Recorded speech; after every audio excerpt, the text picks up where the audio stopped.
우리 청년부의 회장님과 이런 얘기를 좀 나누는데 오늘 주제에 조금 매치되는 얘기를 하나 하셔서 뛰어난 리더는 일하지 않는다.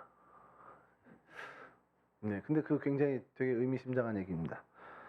여러분 그 공동체가 그 공동체의 리더에 따라서 굉장히 많이 좌지우지되는 거는 우리가 이미 잘 알고 있죠. 그게 무슨 아주 큰 거대한 기업도 그렇지만 그 공동체 규모가 작으면 작을수록 사실 리더의 영향력을 더 많이 받긴 합니다.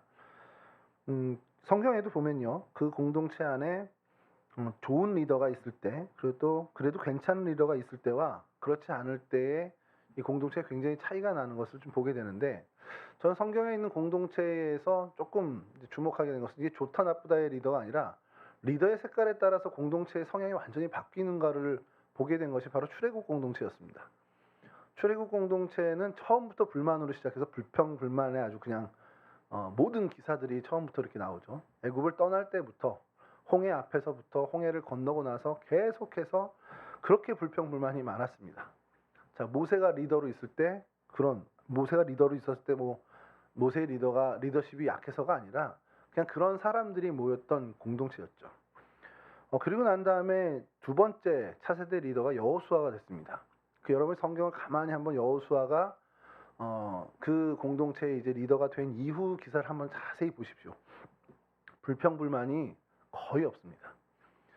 하나 정말 굳이 찾자면 아간이 그 말 안 듣고 여리고성에서 시날산 외투와 몇 가지 이렇게 챙긴 거, 그 정도 외에는 여호수아의 어떤 리더십이 행사될 때 불평불만 이렇게 일어나는 게 거의 없어요.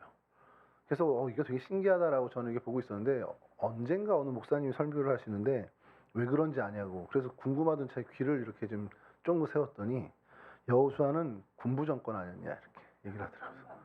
아, 군부가 생각해가지고 안 되는구나, 이제 그런 생각도 했는데, 리더에 따라서 많이 달라진다라는 겁니다.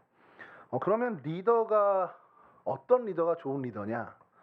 그래서 오늘 그거를 여러분과 말씀을 드리려고 했는데, 그걸 우리 종혁 회장이 식당에서 딱 얘기를 해버리더라고요. 좋은 리더는 일하지 않습니다. 좋은 리더는 좋은 헬퍼를 세우는 사람입니다. 무슨 말인지 아시겠죠? 인사가 만사라는 말이 있어요, 우리 말에. 그래서 그 인사가 뭐냐면, 여러분 이 인사, 안녕하세요, 이 인사도 맞긴 한데 사람 인자 일사자를 써서 인사팀이라고 여러분 기업 내에 있거든요.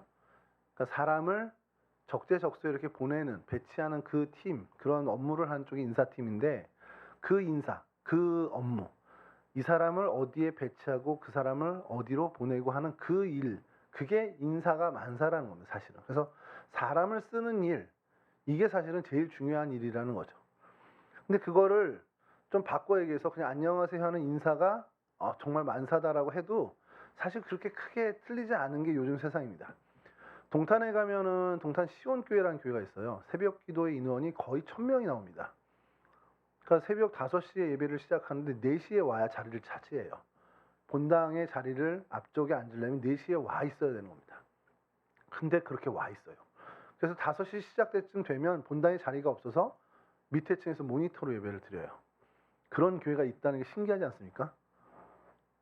우리 교회 새벽 기도 안 나와서 잘 모르죠? 우리 교회 새벽 기도는 자리가 많이 남아요. 그러니까 오시면 언제나 앉을 수 있는데 그런 교회도 있다라는 거죠. 이건 마치 여러분 부부관계가 좋은 집도 있대요, 이런 얘기를 들으면서 놀라는 것과 마찬가지죠. 거기에 들어가면 본당 로비 앞에 뭐라고 써 있냐면, 이거 실제입니다. 싫어합니다. 인사만 잘해도 먹고 산다. 그러니까 인사만 잘해도 밥 굶지 않는다가 이렇게 써 있습니다. 실제로 이렇게 써 있어요. 그래서 그 목사님은 하루에 10번 만나면 10번 다 인사를 합니다. 예, 2번 만나면 2번 인사하고, 처음 만나면 우리 보통 인사하고 그 다음에는 그냥 이렇게 목례 정도로 가잖아요. 그분은 정말 10번을 만나면 10번 다 새롭게 만난 것처럼 인사를 하세요. 부교육자들에게도 그렇게 시켜요. 거기 최진호 목사님이라고 있는데 좀 잘 아는 분인데, 그분도 제가 손님으로 갔는데 3번 마주쳤거든요. 3번 다 잘 왔다고, 2번째 왔는데 또 잘 왔다 그래서 미쳤나 이런 생각이 들었는데 그렇게 해요. 그러니 왜 그렇게 했는지 이제 알 것 같아요. 사람들이 환영받는, 그리고 그러면서 그 마음의 벽들이 무너지면서 그 공동체에 잘 정착을 하더라는 겁니다. 그분은 그런 리더십으로 그런 교회를 또 이끌어 가는데, 제가 보는 건 결국엔 리더의 생각이 맞고 리더의 생각이 이 공동체에 정확하고 그 리더십을 가지고 잘 이끌어 갈 때 리더가 제일 잘하는 게 뭐냐, 그 리더의 생각을 갖고 있는 헬퍼들이 세워지는 게 중요하더라는 겁니다. 그러니까 오늘은 좀 생각을 하려는 것은 아브라함이 어떤 좋은 리더다 아니다 이런 거를 얘기하려는 게 아니라, 아브라함이 가장 신뢰했던 자기의 종, 헬퍼죠. 쉽게 해서 헬퍼였던, 오늘 우리가 얘기하려고 하는 엘리에셀, 이 사람을 세우고 그와 어떤 관계를 맺고 그리고 이 엘리에셀이 어떠한 자세로 살았는지를 좀 우리가 보려고 해요. 여러분, 그 리더는 어쨌든 그의 마음을 헬퍼들과 공유를 합니다. 비전을 공유한다고 우리가 표현을 하는데, 헬퍼가 되어준 사람들은 결국 그 마음을 얼만큼 공감하고 얼만큼 그 마음을 따르느냐에 따라서 거기서 성패가 좌우된다는 겁니다. 성경에도 많은 헬퍼가 등장하는데 대표적으로 우리가 볼 수 있는 헬퍼는 예수님의 제자들이었습니다. 우리 사도라고 얘기하는 예수님의 많은 제자들이 처음에는 그러지 못했지만 성령의 임재를 경험하고 나서부터는 그들이 예수의 심장을 갖게 됐고 자신의 리더였던 예수의 마음을 가지고 이 복음을 지금 오늘날과 같이 이런 어떻게 보면 복음의 확산에 혁혁한 공을 세우게 되죠. 사도들에게도 또 제자들이 있었습니다. 사도들마다 그 공동체마다 제자들이 있었고 그들이 오늘날처럼 이렇게 계속 복음의 확산에 주요 역할들을 이름은 그렇게 드러나지 않더라도 해왔다라는 것. 대표적으로 사도 바울에게는 실라라든지 디모데라는 제자가 있었던 것처럼 성경에도 이런 많은 헬퍼들, 그 비전을 계속해서 카피해서 그 비전을 공유하는 사람들이 생겨났다는 겁니다. 오늘날은 어떨까요? 오늘날의 공동체도 저는 다르지 않다라고 생각합니다. 어떠한 공동체가 됐던 간에 그것이 교회 공동체만에 해당되는 것이 아니라 어떠한 공동체든 간에 이 헬퍼들이 잘 훈련되면 그 공동체는 사실은 잘 건강하게 갈 확률이 높아집니다. 그것을 잘하는 게 리더죠. 그러니까 이 리더가 다 모든 일을 섭렵하고 다니면서 하는 것도 뭐 좋은 영향이 있을 수 있지만, 우리 회장님이 말씀하신 대로 리더가 일하지 않고 헬퍼들이 그 비전을 공유한 사람들이 일하게 되는 공동체가 사실은 건강하게 갈 수 있다는 겁니다. 자, 그런 차원에서 여러분, 이 차원에서 오늘 등장하는 이 아브라함의 늙은 종이라고 오늘 본문에 표현된 이 사람을 좀 주목해 보려고 합니다. 오늘 성경에서는 그냥 아브라함의 늙은 종이라고 나오는데 이 사람의 이름은 창세기 15장에 가서 우리가 보게 되면 엘리에셀이라는 사람입니다. 그러니까 아브라함이 후사가 없었을 때에 이제 이 아브라함의 모든 것을 상속할 사람이 필요하잖아요.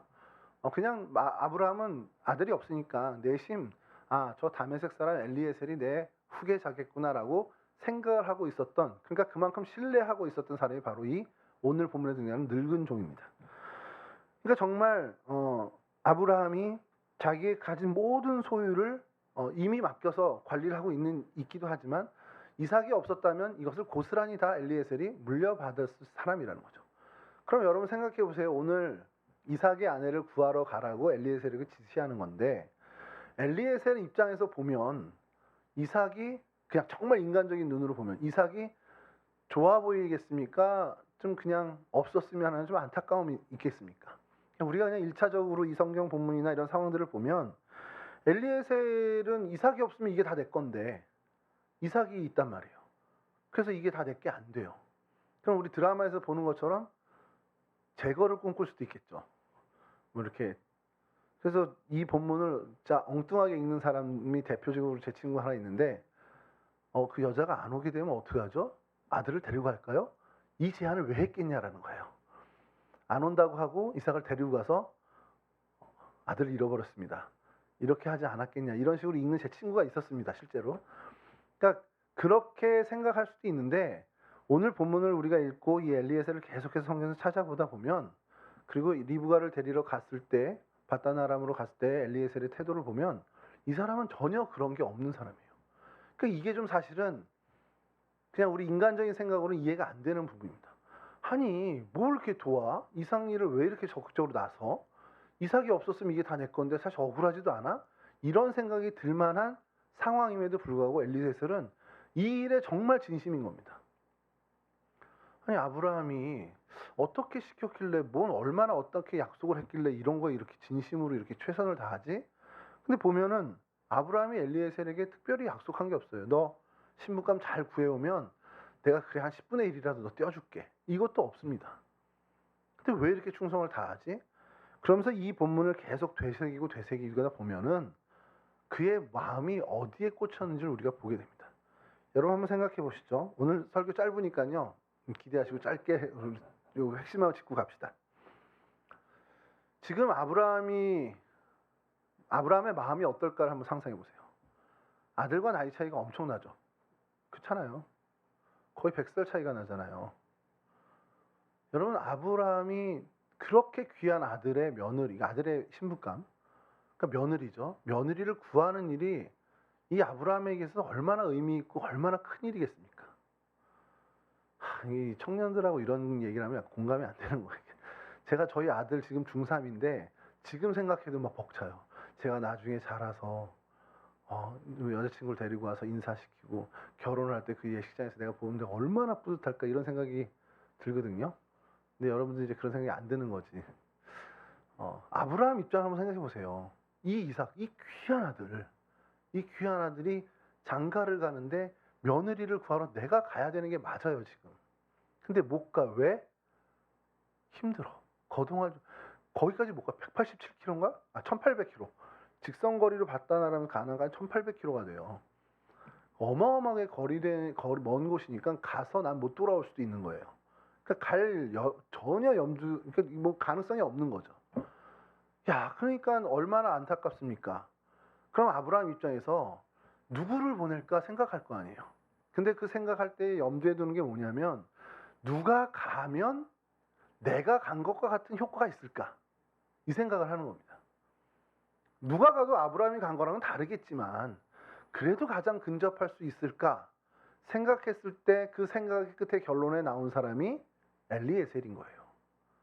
엘리에셀이 이 부탁을 받았을 때 이걸 몰랐을까요? 우리 주인이 가야 되는 자리예요. 근데 나보고 대신 가래. 이게 뭘 의미하는 겁니까?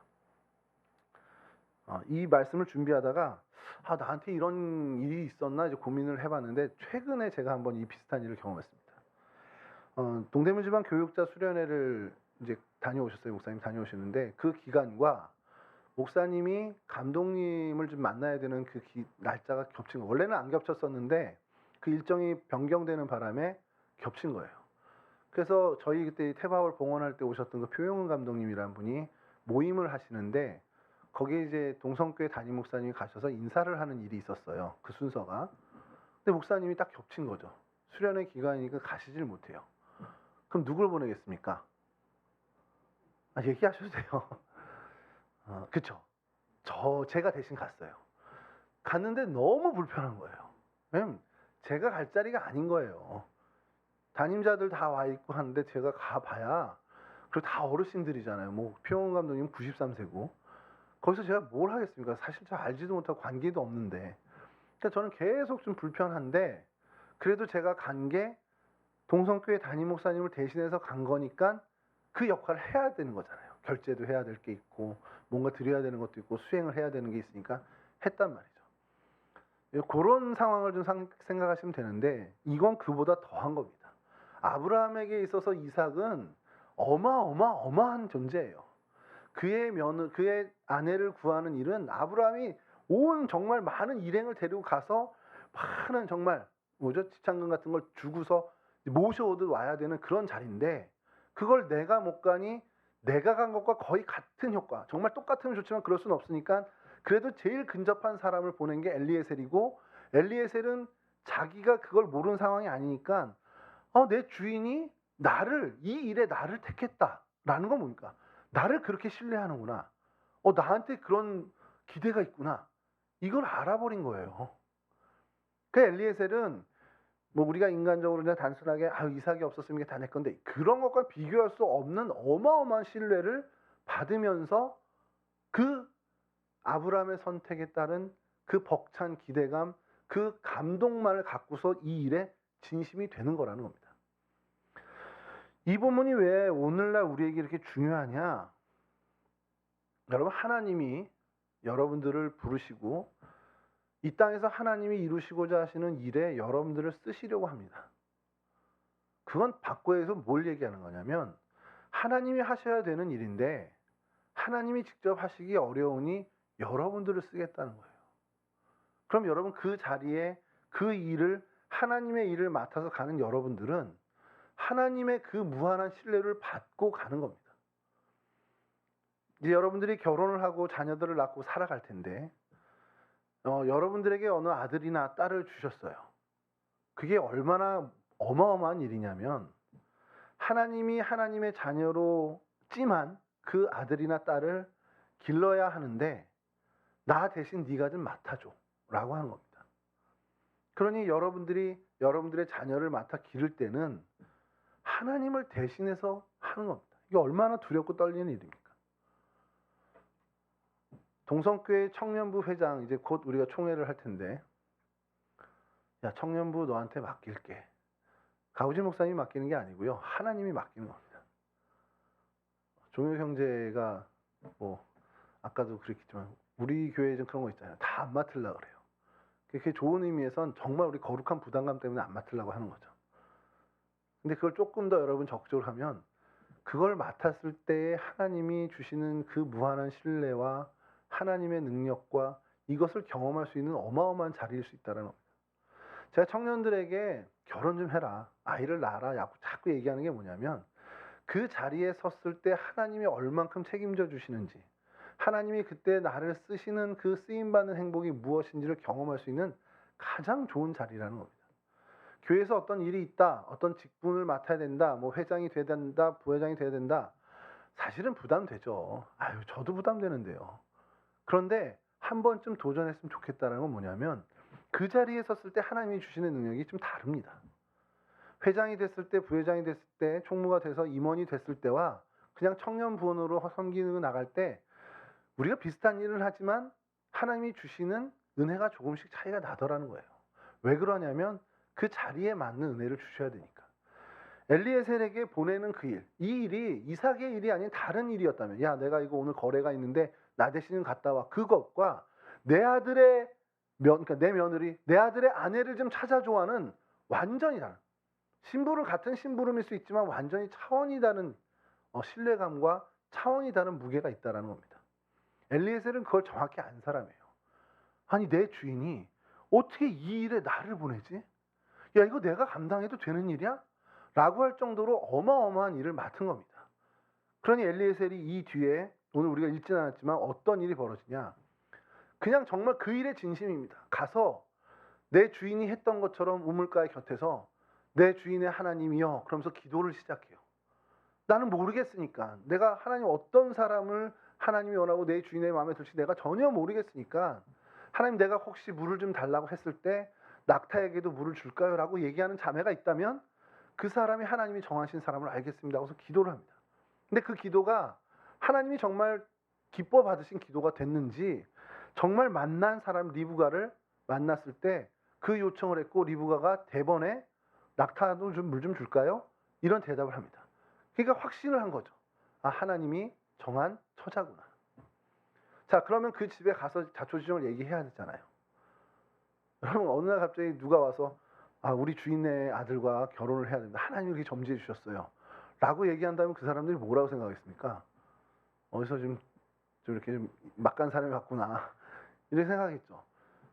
낙타가 열 몇 마리를 데리고 이렇게 갔었단 말이에요. 그 성경에 보면 가서 이제 설명을 하고서 지참금을 주죠. 주고 나면 대개의 상식은 그래요, 그럼 정하고, 아 그래, 우리 아브라함 알지, 우리 친척이야 라고 하면서 라반 역시도, 그 오빠였던 라반 역시도 동의를 하면서 할 겁니다. 그러면 어떻게 해요? 보통 하루 이틀은 거기서 머물면서 그 얘기를 하고 가겠죠. 쉬다가 가기도 하고 1800km니까. 근데 엘리에셀의 마음이 어떠냐면 당장 가시죠. 지금 바로 가시죠, 이겁니다. 그게 말도 안 되는 거죠. 우리 딸 오늘 와가지고 거기랑 결혼을 하면 어떻겠습니까 해서 혼사 얘기하고 다 자초지종을 들으니까 그래, 하나님 뜻이네요 하고서 동의를 했는데 거기까지는 좋은데 지금 가야 됩니다 그러면, 야, 우리 아직 작별도 안 했는데 무슨 이게 당연한 반응이잖아요. 근데 리브가도 대단합니다. 리브가 갑시다 그럽니다. 그래서 그 다음 바로 가요. 엘리에셀이 왜 그렇게 조급했을까? 마음이 왜 그런지 알겠어요? 지금 아브라함이 못 오는 상황인 연로에서예요. 이게 더 길어져서 못 볼 수도 있다라는 위기감이 있습니다. 이 기쁨을 내 주인에게 드려야 되는 거예요. 당신의 아들의 아내감을 찾아왔습니다. 여기 완전히 꽂히고 매몰돼서 내가 힘든 건 모르는 거예요. 그냥 그 주인의 기쁨만 오로지 보이는 겁니다. 그래서 이 일이 성사돼서 빨리 가서 알려드려야 되고 이 기쁜 소식을 전해줘야 되는 거예요. 그게 그의 정말 큰 어떻게 보면 기쁨이 되어버린 거죠. 하나님의 일을 맡은 사람들이 사실은 가져야 할 어떻게 보면 굉장히 중요한 자세가 바로 이거죠. 하나님이 내게 이 자리와 이 일을 맡기셨다. 그럼 여기서 내가 누릴 것도 있을 겁니다. 내가 뭔가 안식을 누릴 것도 있고 내 유익을 도모할 것도 있지만 그게 우선이 아니라 이 일을 통해서 정말 하나님께 기쁨을 드릴 게 뭘까? 그거에 정말 집중하고 그거에 이 일을 통해서 하나님께 영광 돌리는 게 이거겠지? 그것만 골똘히 생각하는 것이 사실 가장 모범적인 자세라는 거예요. 엘리에셀이 바로 그러한 자세라는 겁니다. 왜 그러면 엘리에셀이 이렇게 거기에 몰입이 됐을까요? 저는 그게 기쁨이 있었기 때문이라고 생각합니다. 엘리에셀이 이게 다 곤욕이야. 너무 힘들어. 근데 주인의 눈치 보니까 내 주인 기쁘게 해야 돼. 이렇다면 이런 정도까지 못하죠. 주인이 안 보는 이 기간에는 얼마든지 요령을 피울 수 있을 겁니다. 근데 이것 자체가 그에겐 큰 기쁨이 됐습니다. 어떤 것과도 바꿀 수 없는 기쁨. 그러니까 그걸 저는 좀 표현할 때 쓰임받는 행복이라고 하는데 그 행복의 맛을 봐버린 거예요. 내 주인의 기쁨이 나의 기쁨이 되고 내 주인의 행복이 나의 행복이 돼버리는 거죠. 이거 여러분 이제 바꿔 얘기하면 내 유익과 내 기쁨보다 주인의 기쁨이 나에게 더 우선이 된다. 그분의 기쁨이 곧 내 기쁨이 되고 그분의 행복이 곧 내 행복이 된다라는 것, 오늘 우리에게 적용한다면 하나님과 여러분들의 관계에서 이 기쁨과 행복을 얻어야 한다는 겁니다. 하나님이 기뻐하시는 그 일은 내가 기뻐하는 일이 되고 하나님의 행복이 곧 나의 행복이 되는 정말 그러한 삶을 우리는 꿈꿔야 된다는 겁니다.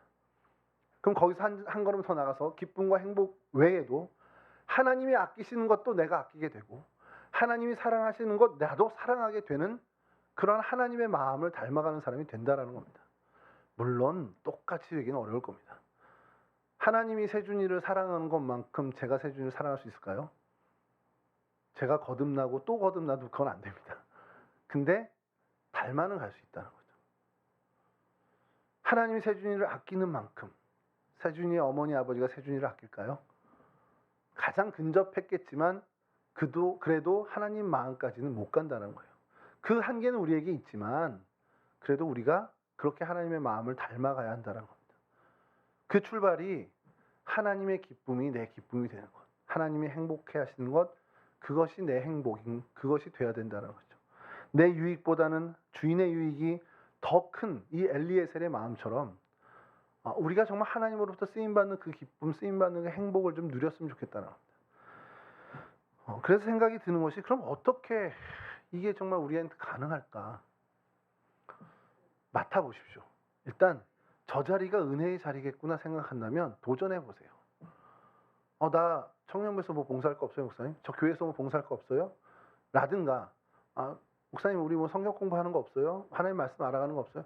이런 자리들이 있다면 제가 먼저 우리 나랑 1:1 양육해야지 이것 얘기하기 전에 여러분들이 한번 그 자리들, 그 은혜의 자리가 뭔지를 한번 욕심을 내보는 것이 필요하다는 겁니다.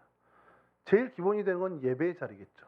예배의 자리를 내가 그 자리에서 정말 주님 주시는 기쁨을 한번 누려보고 처음은 지루합니다. 처음엔 어려워요. 처음엔 기쁨이 없습니다. 처음엔 행복이 없을 수도 있습니다. 그러나 어느 때가 되면 그 자리에 임하는 하나님의 은혜, 그 자리에 임한 하나님의 그 기쁨, 그것을 분명히 여러분들은 경험하게 된다는 사실이죠. 이 일을 여러분 청년 때에 이루셨으면 좋겠습니다. 저처럼 나이 들어서 가정 이루고 애 아버지 되고 이젠 더 이상 희망이 없다, 이제 다 됐나 봐 이런 생각할 때가 아니라 여러분들의 이 청년의 날에 그 경험을 하시고 진짜 인생의 기쁨이 여기 있구나, 진짜 내 인생의 행복이 여기 있구나라는 것을 이 청년의 때 여러분들이 경험하고 그 일에 정말 집중하는 거룩한 하나님의 백성들이 되셨으면 좋겠습니다. 엘리에셀이 그 일을 맡았을 때 자신의 힘으로 할 수 없음을 인정하고 내 주인의 하나님 그를 부르며 하나님께 기도했던 것처럼 우리가 어떠한 자리에 있던 그 쓰임받는 자리에서 내 힘으로 감당 못하는 그 자리에서 정말 하나님을 부르짖고 하나님의 힘을 빌어 그 일을 이뤄내는 그러한 믿음의 지혜도 여러분들이 가질 수 있기를 주님의 이름으로 간절히 축원합니다. 그래서 정말 주님의 기쁨을 여러분의 기쁨으로 삼고 주인의 행복을 하나님의 행복을 여러분의 행복으로 삼는, 그래서 정말 그 쓰임받는 행복 속에 거하는 진정한 행복자로 살아가시기를 주님의 이름으로 축원합니다. 기도하겠습니다. 좋으신 아버지 하나님 감사합니다. 저희들 하나님 백성으로 삼아 주시고 우리 젊은 날에 우리를 불러주셔서 하나님의 은혜를 알게 하시고 그 은혜를 맛보게 하시니 감사를 드립니다. 하나님, 우리가 살아가는 많은 일들과 그 자리 안에 하나님이 예비해 주신 귀한 은혜가 있는 줄 압니다. 그 은혜의 자리를 찾을 수 있는 저희가 되게 하시고 특별히 우리 청년의 때에 그 자리를 욕심낼 수 있는 귀한 하나님의 백성들이 됐으면 좋겠습니다. 하나님, 우리 동성애 청년들이 하나님 그러한 쓰임받는 자리를 정말 기쁨으로 차지할 수 있도록 도와주시고 그곳에서 쓰임받는 행복에 겨워 진짜 이 땅의 행복자로 살아가는 귀한 인생들이 다 될 수 있도록 하나님 도와주시옵소서. 그들이 하나님으로부터 쓰임받을 때에 각자의 능력으로 쓰임받는 것이 아니고 하나님 주시는 능력으로 성령의 권능으로 그 일을 행하게 하시사 하나님 정말 성령 충만한 인생으로 이 땅을 끝까지 살아가는 진짜 행복자가 될 수 있도록 도와주시옵소서. 하나님, 우리 청년의 날 이들을 받아주시고 이들의 청년의 때에 하나님께서 이들을 사용하여 주시옵소서. 감사하며 예수 그리스도 거룩하신 이름으로 기도합니다. 아멘.